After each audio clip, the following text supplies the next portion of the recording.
Algernon Blackwood had a particular way of looking at the world. He wasn't interested in the typical ghost stories of his time, the rattling chains in a draughty castle or a lady in white weeping in a corridor.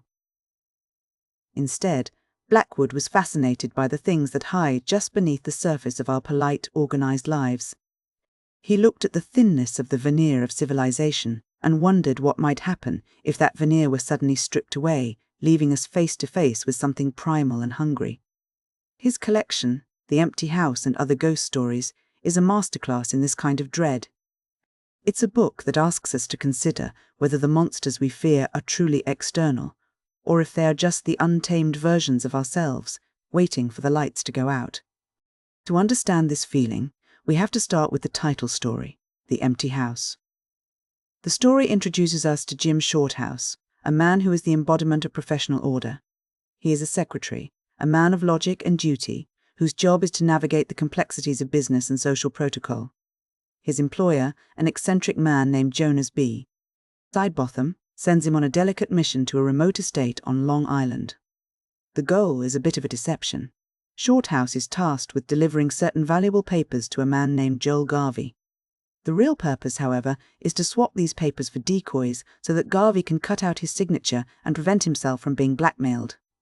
It's a high-stakes errand, but Shorthouse approaches it with the calm, methodical mindset of a man who believes that everything can be managed through proper procedure and careful planning. The setting itself feels heavy with anticipation. The Long Island estate is isolated, the kind of place where the silence feels intentional. When Shorthouse arrives, he is met by Garvey, who presents himself as a polite, if somewhat eccentric, host. At first, the interaction is governed by the rules of social decorum.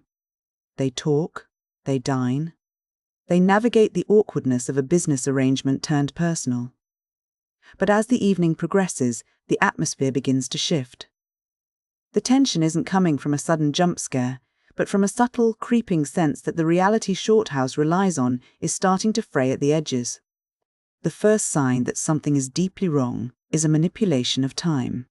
Shorthouse realizes with a growing sense of dread that he has been trapped. Garvey has subtly altered the household clock, making Shorthouse believe it is much earlier than it actually is. By the time Shorthouse realizes the truth, the last train has already passed. The window for escape has slammed shut. This isn't just a clever trick to keep a guest for dinner, it is a psychological violation. By controlling time, Garvey has removed Shorthouse's ability to plan, to act, and to escape. He has moved the goalposts of reality itself. As night falls, the social facade of the dinner table completely dissolves. This is perhaps the most visceral moment in the story. Shorthouse watches as Garvey, the polite host, undergoes a terrifying transformation. He isn't just acting strangely, he is behaving with a predatory, animalistic ferocity. During the meal, Garvey begins to consume raw, steaming meat with a hunger that is entirely non-human. It is a scene that strips away the dignity of the dinner table and replaces it with something ancient and bestial. As Shorthouse watches this, he learns about Marx, a servant in the household. Marx is a man who lives in a state of constant, quiet evasion. He spends much of his time hiding in what Blackwood calls vacuums, small, cramped, enclosed spaces where he can tuck himself away to escape Garvey's presence. The idea of the vacuum is unsettling. It suggests that the only way to survive in this house is to find a space where you can be small, hidden, and almost non-existent. It is a way of retreating from the physical world to avoid being consumed by the predator. The horror culminates in a series of sensory assaults. Shorthouse is left in a state of acute, paralyzed terror. He feels the weight of being watched, even when he is alone. He sees a pale, white-eyed face peering through his window, a presence that feels more like an observation by a predator than a human gaze. And then, there is the sound. After an intruder attempts to pick his lock, Shorthouse hears the retreating sound of 4 feet, the rhythmic, heavy thud of something moving on all fours, moving away from his door. He is no longer in a house of business and social visits, he is in a hunting ground, and he is the prey. Blackwood uses this descent into animalism to make a much larger point about the nature of humanity. He suggests that the civilized man, the man who uses clocks, follows social protocols, and eats with a fork and knife, is a very recent and very fragile invention. Beneath that layer of etiquette lies a much older, much more dangerous instinct. In Garvey, we see what happens when that instinct is allowed to take over completely. The collection then shifts its focus, moving from the psychological and the supernatural toward a more grounded, yet equally unsettling mystery. In one of the subsequent stories, we follow a group of men investigating a suspicious death in a wilderness setting. The narrator and his companion, Hank Milligan, are camping when they begin to discuss a man who supposedly drowned in the nearby lake. On the surface, it seems like a tragic accident, the kind of thing that happens in the isolation of the woods. However, as the men talk, the narrative begins to pull at the threads of the official story. The testimonies provided by the people involved, particularly a man named Rushton, are inconsistent. There is a sense of something being hidden, a quiet effort to smooth over the edges of a tragedy to make it look more natural than it actually was. The men begin to look closer at the evidence, and what they find is chilling in its simplicity. They examine the victim's canoe. It wasn't just overturned by a wave or a sudden gust of wind. Upon inspection, they discover small, deliberate holes in the boat. This is the red flag that shifts the entire nature of the investigation.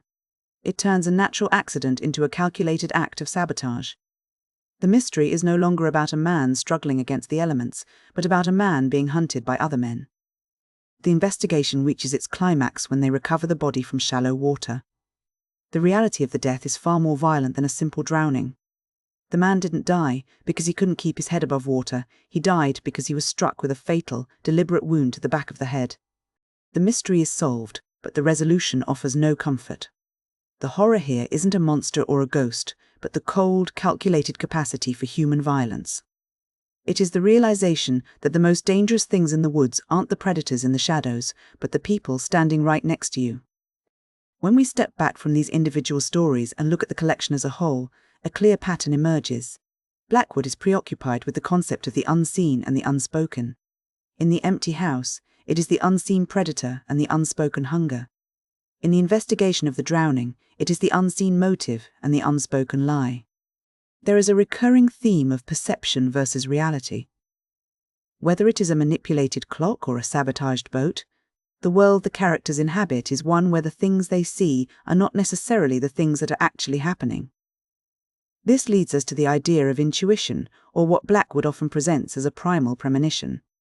His characters often feel a sense of dread, a red flag in their minds, before they can logically explain why they are afraid. It is as if their bodies recognize a danger that their rational, civilized minds haven't yet processed. This is a direct challenge to the idea of the Enlightenment man, the person who believes that everything can be understood through reason and observation. Blackwood suggests that there is a part of the human experience that exists entirely outside the realm of logic, a part that is more attuned to the raw, vibrating energy of the natural and supernatural world. The vacuum is perhaps the most haunting motif in the book. It represents the desperate need for a space where the self can be protected from the overwhelming presence of something else. Whether it is Marx hiding in a literal hole to avoid Garvey, or Shorthouse trying to retreat into his own mind to escape the sensory terror, the vacuum is a symbol of the struggle to maintain boundaries. In Blackwood's world, the boundaries between the self and the environment, between the human and the animal, and between the sane and the insane are incredibly porous. As we reflect on these stories, we find that they don't really offer a sense of resolution. Even when the mystery is solved, as in the case of the sabotaged canoe, the world remains a dangerous and unpredictable place. The monster might be caught, but the capacity for evil remains. The stories don't end with a sense of triumph. They end with a sense of awareness. We are left with the unsettling feeling that the order we see around us is an illusion, a thin sheet of glass held up against a darkness that is much larger and much older than we care to admit. Ultimately, Blackwood's work is a meditation on the fragility of the human condition. He forces us to look at the empty houses of our own lives, the spaces where we think we are safe, only to find that something has been waiting for us in the dark. He reminds us that civilization is a performance, a series of rituals we perform to convince ourselves that we are in control. But the hunger is always there, and the shadows are always moving, and sometimes the sound we hear retreating from our door isn't just a noise, it's a warning.